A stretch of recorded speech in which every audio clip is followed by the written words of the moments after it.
Welcome to the Deep Dive. Today we're opening up a really foundational discussion. It's about something that underpins pretty much every culture, every personal choice we make. Yeah, it's what we call the biblical worldview. Exactly. And our mission today is to unpack that. What is it, really? How does it shape things like ethics or even economics? And crucially, why does its decline seem to match up, correlate with some serious problems, social disintegration, personal crises? It's a critical question for you, our listener. Yeah. Because the sources we're looking at, they explore this, well, this deep paradox. Right. How can nations that seem prosperous, maybe with a long Christian history, still face such profound personal issues? Things like national decline or just staggering levels of loneliness, even suicide rates. And the argument presented is that this isn't fundamentally economic, it's not political, it's a crisis of framework, a crisis of worldview. Which sets up our first big question from the material. It feels really fun now. Oh, that. Is it even possible for someone who isn't a Christian? Can they still accept or, benefit from a biblical worldview? Ah, okay. The answer given is a pretty strong yes. Really? How so? Well, because the starting point is basic. Truth is true. Reality is reality. We all inhabit the world God actually made. Regardless of belief. Exactly. So a non-Christian, maybe someone from a different faith tradition, they can look at a principle that comes out of this biblical framework. Let's say the idea that work itself has dignity, that it contributes to human flourishing. Okay. They can recognize that truth, function successfully using that principle, maybe run a great business based on it, even if they reject the creator who, according to the BWW, established it. So the benefit comes just from aligning with how things are, even if you don't credit the source. Precisely. You're aligning with the grain of the universe, so to speak. The danger, though, that the sources point out is what happens when you reject that reality. What's the danger? They talk about creating illusionary worlds. If you deny the designer, you inevitably start making up your own reality. Which sounds unsustainable. Exactly. Leads to self-harm, social chaos eventually, because it's detached from the way things actually work. This connects then to something you mentioned earlier, this core sequence. Yeah. Why teaching the Creator has to come before teaching Christ. Why is that order so vital for the biblical worldview? Yeah. It's like building a house. You need the foundation before the walls and roof make sense. If you skip the creator... The rest just hangs in the air. Right. The whole message lacks a foundation. There's this anecdote in the material about someone who said they were a Christian, Okay. but then admitted, well, I don't really believe in God, but I believe in Jesus. Wow. That's quite a statement. Admiring the teacher, but rejecting the whole context. Exactly that. Think about it. If there's no creator God, the universe doesn't really have an inherent moral structure, does it? No objective right or wrong, you mean? Right. And if there's no objective moral universe, then there's no such thing as sin in the biblical sense as an offense against a holy God. And if there's no sin? Then the cross, the ultimate sacrifice for sin, it becomes, well, meaningless. Or at best, just an example of martyrdom. The whole thing collapses. So the BWW has to start with, God exists. God created. We're made in his image. Yeah. That's the ground floor. That's the absolute starting point. Now, to make this idea of a worldview less abstract, the material uses a really helpful analogy, the idea of lenses. Oh yeah, the glasses analogy, it works really well. Explain that a bit. Okay, imagine two people sitting in the exact same room, looking at the same desk, same window, same everything. Right. But one person is wearing glasses that say, make everything look yellow. And the other has lenses that make them feel dizzy, distort shapes. They're seeing the same thing, but... Their perception of reality is completely different. Because their lenses, their worldview, filter everything. And the sources give a real-world example of this, right? Josie, the nurse in Africa. Yeah, that's a stark illustration. Josie arrives, trained in Western medicine. She sees disease through a purely materialistic lens, meaning illness is only physical. Germs, viruses, biological problems. No room for a spiritual realm, no demons, none of that. Okay, standard Western medical view. Right.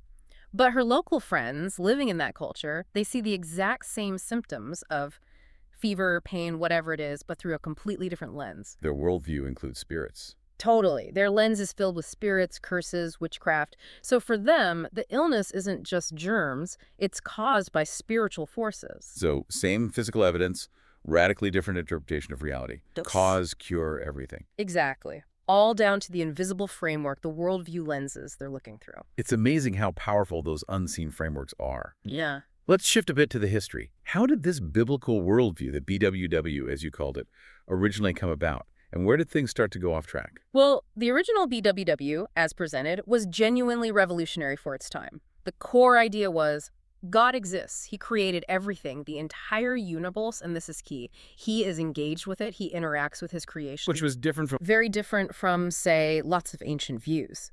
You often had small tribal gods tied to specific places or people, or animism, where spirits are just in trees and rocks. Right. The BWW proposed one single transcendent creator over all things. That implied one human family under that God, and an integrated reality where God wasn't distant, but involved. And the sources mention 4 specific ways God stays engaged in this worldview. Yeah, they lay it out quite clearly. First, God is present just by his being.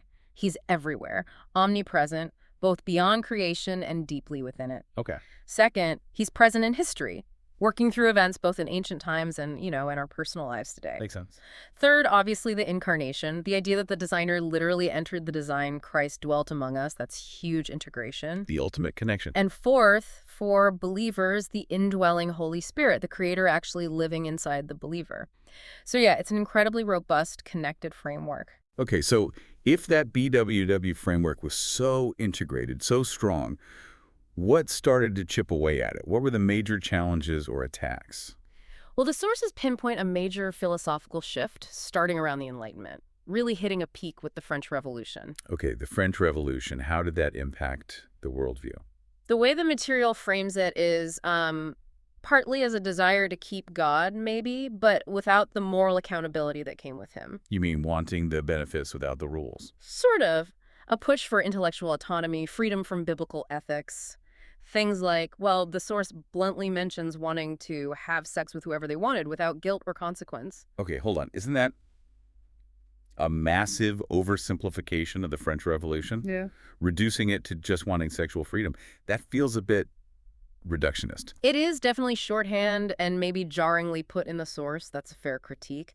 The broader philosophical point the source is making, though, is about the consequence of the worldview shift they promoted. Which was? Which was deism. Basically, okay, God exists. He created the world like a giant clock, but then he wound it up and just walked away.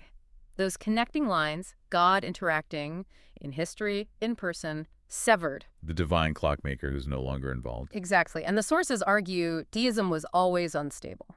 If God isn't interacting, if he's not involved, eventually people start asking, why do we need him at all? Which logically leads to the next major challenge. Modernism. Yeah. Exactly. Modernism basically said, let's just remove God from the picture entirely. So what's left? Only the physical world. The only reality is what science can measure and reason can deduce. Everything, including humanity, is just the result of millions, billions of years of pure accident and chance. No design, no purpose. Nope. Just stuff happening. You know, the classic evolutionary narrative taught in schools. Mm-hmm. Swamp goo eventually becomes a lizard, becomes a monkey, becomes us. Just random processes, no spiritual reality allowed. Now here's where the sources make a really striking and kind of tragic point. Yeah. The church's response, especially when Darwinism really took hold. Ah, yes. The ostrich response. Explain that metaphor. It sounds harsh. It is harsh, but memorable. The argument is, when Darwin's ideas presented this huge philosophical challenge, many church leaders, well, they didn't know how to engage, or maybe didn't want to. So they just ignored it. They essentially stuck their heads in the sand, hoping it would go away. They didn't grapple with the science or the philosophy in a way that could integrate it or refute it within the BWW. They just retreated. And in doing that, they effectively abandon the integrated biblical view of reality. That's the argument. And worse, in that vacuum, the church itself started to adopt the very framework it was supposedly fighting against. Which is? The Greek dichotomy, or dualism. This ancient Greek idea that reality is split into 2 separate, unequal parts. Okay, break that down. What are the 2 parts? On one side, you have the spiritual realm, things seen as sacred. This includes faith, theology, missions, church services, and importantly, Sunday. That's the good side. And the other side? That's the physical realm, seen as secular. This includes reason, science, business, politics, art. Basically, Monday through Saturday. And this side is often seen as less important, worldly, maybe even inherently bad or dangerous. Wow. So the split wasn't just out there in the world. The church actually absorbed it. That's the core argument. And it had huge consequences across the board. Liberals tried to make Christianity fit the secular box by explaining away miracles. Jesus walked on hidden stones, not water. The 5,000 were fed because people shared their lunches, not a miracle. Trying to make it respectable to reason. Right. And fundamentalists or evangelicals, while rejecting secularism intellectually, still often operated within that same dichotomy. They focused almost exclusively on the spiritual side, saving souls for heaven, and implicitly treated the secular world of work and culture as secondary, or just a place to avoid contamination. What were the practical results of accepting this split? Catastrophic, according to the sources. The Bible stopped being seen as the comprehensive owner's manual for all of life. And became Just a devotional book. Something for your spiritual life on Sunday, disconnected from your work on Monday. and the church itself. The church became primarily seen as a building you go to, judged by its size or programs, rather than a living body of believers sent out into the world. And this leads to what the sources call the loss of Monday. Yeah. That's a key concept.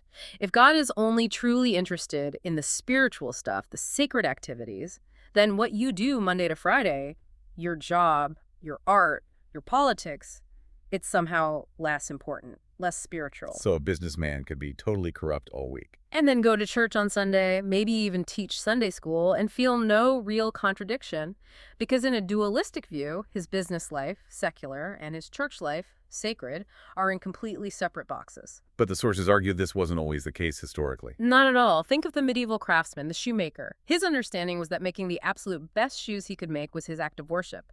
It was integrating his faith and his work. Or that woman with the kitchen sign. Right. Worship services held here 3 times a day. Making meals for her family was her ministry, her worship. It wasn't secular. It was sacred, because all of life lived under God is sacred. So losing the BWW meant losing that integration. Yes. And we ended up replacing what the sources call the Samaritan strategy, which is about engaging the world holistically, meeting needs, demonstrating the kingdom in practical ways. With what? With the Greek Commission, a reduction of the Great Commission to just rescuing souls out of the bad secular world to get them into the good spiritual realm of heaven. Yeah. It lost the kingdom come on earth aspect. We really need to recapture that sense of Monday mattering, don't we?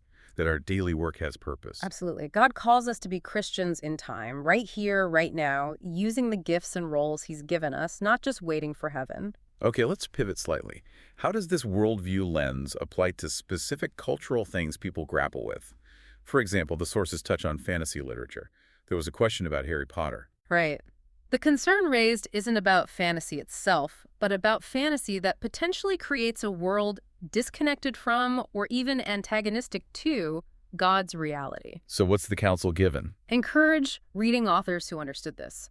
People like C.S. Lewis with Narnia, or J.R. Tolkien with Middle-earth. Why? Because they were consciously Christian. Meaning they intentionally wove the BWW into their story. Exactly. Their fantasy worlds, while imaginative, resonate with deep truths about courage, sacrifice, good versus evil, hope. Truths grounded in the real BWW. Good fantasy illuminates reality, bad fantasy can obscure it. And there's that amazing quote from Tolkien. Oh, it's profound. He apparently said that the gospel itself, the life, death, and resurrection of Jesus Christ, is the greatest fantasy of all times. Wow. Explain that. He meant it's the ultimate story, the thing that deep down human hearts wish were true redemption, eternal life, God with us. And the incredible thing, Tolkien said, the wonderful part, is that this story, this fantasy, is actually true. That's beautiful. The connection between great storytelling and ultimate reality. That's what the BWW enables. It allows the fantastic to echo the true. Okay, let's move from culture to something even more personal and often contentious. Gender roles. How does the BWW framework address this, especially compared to sexism or feminism? All right, this needs careful definition based on the sources. They define sexism using an example like the Confucian idea of Nam-myobi as the belief that the male is inherently superior to the female.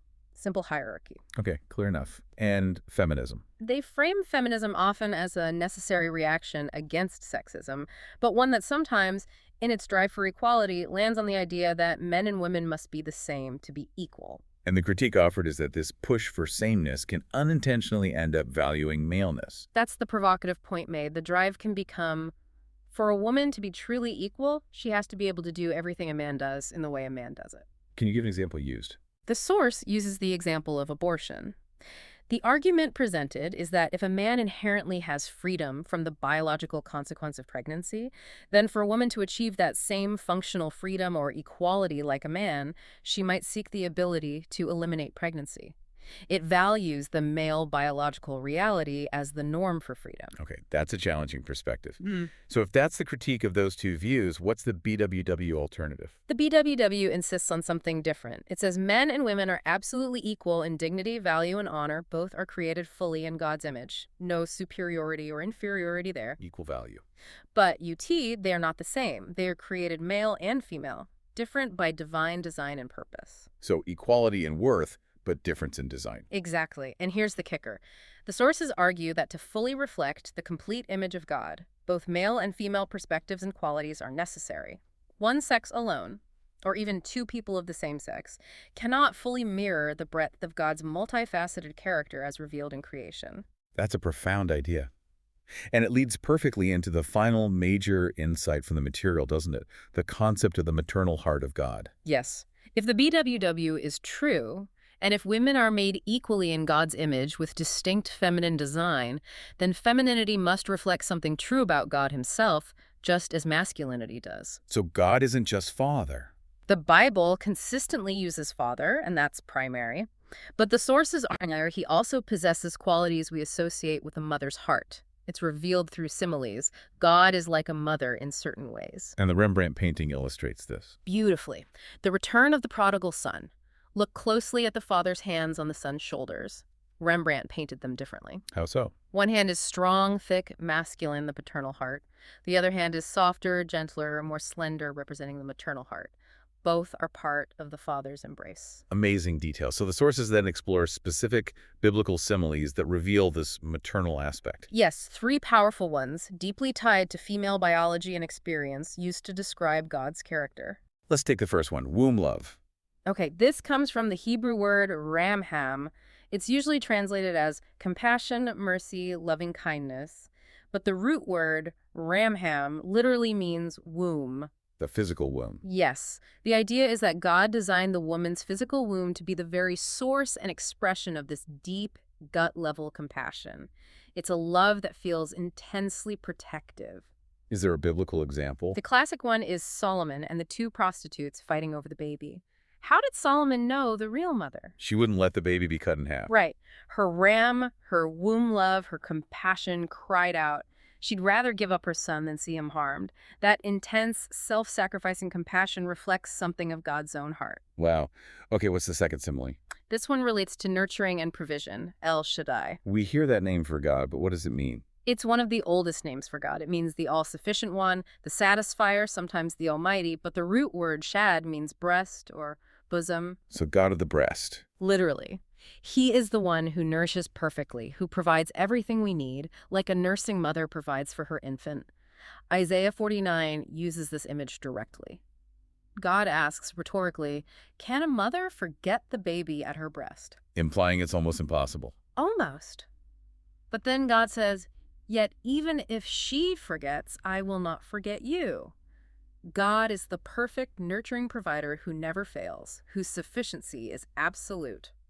That's incredibly comforting. There are some amazing details about newborns connected to this, aren't there? Oh yeah, the design aspects are stunning. Research shows a newborn placed on the mother's tummy right after birth will often crawl unaided towards the breast within about 30 minutes. How does it know?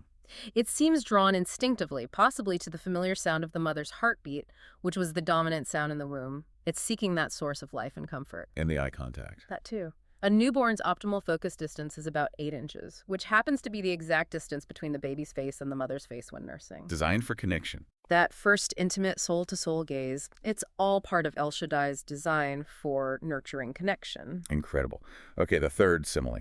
This one is about protection. It uses the image of a mother bird covering her young. Psalm 91 says we can rest under the shadow of his wings. Like finding refuge. Exactly. The Hebrew word used there, rashaf, implies fluttering, hovering protectively, like a hen shielding her chicks. It's about fierce, encompassing safety. And the story that illustrates this. The poignant story of the forest ranger after a fire. He finds a charred mother bird on the ground. But underneath her. Underneath her burnt body are her chicks. alive and unharmed. She could easily have flown away and saved herself, but her protective maternal Rashaf instinct compelled her to stay, to cover them, to sacrifice her life for theirs. And that reflects God's protective love for us. That's the picture. God's protection is that fierce, that sacrificial, that complete. So realizing that femininity isn't just there, but reflects God's own compassion, Raham, his sufficiency, El Shaddai, and his protection, Rashaf, that really changes things. It should. It puts the BWW into sharp focus. Women aren't an afterthought. They are central reflectors of God's image, revealing these crucial aspects of his heart. This integration is so powerful. That brings us back to the so what? What's the big takeaway from all this? The big takeaway should hopefully just explode the box in your mind. God is so much bigger than we often think. The gospel is so much bigger. It's not just about escaping hell. It's about God restoring everything. And practically, for the listener. Practically, it means you don't have to be a pastor or a missionary overseas to have a sacred calling. If you're an engineer, a teacher, a parent, a business owner, an artist, God is calling you to be a Christian right there in that role. To live out the kingdom in your specific time and place. Yes, to bring his reality, his shalom, his principles into your sphere of influence. That is sacred work when done for him. Stop living in the dualistic split. So as we wrap up this deep dive, what's that final provocative thought you want to leave us mulling over? I'd say this. Don't just analyze the world through this lens. Turn the lens on yourself. Look honestly at how God has specifically made you. Your gifts, talents. Yeah, your gifts, your passions, the tools he's put in your hands, your personality, your experiences. Ask him, Lord, where does this unique combination you've made me to be fit into the coming of your kingdom? Embrace that integrated framework, not the world's limiting boxes. Exactly. Find your place in his big story. That's a great challenge. And if you want to explore these ideas further, you mentioned checking out C.S. Lewis, J.R. Tolkien. Yes, for that integration of truth and imagination. And look for resources, maybe some of those animations from organizations like the Disciple Nations Alliance or related Darrow Miller materials, particularly on the maternal heart of God aspects we discussed. They unpack it visually. Excellent. Well, thank you for guiding us through this complex but incredibly rich territory. It's been a fascinating discussion. Thanks for diving in with us. And thank you, our listener, for joining us on the deep dive. We hope these insights challenge and encourage you.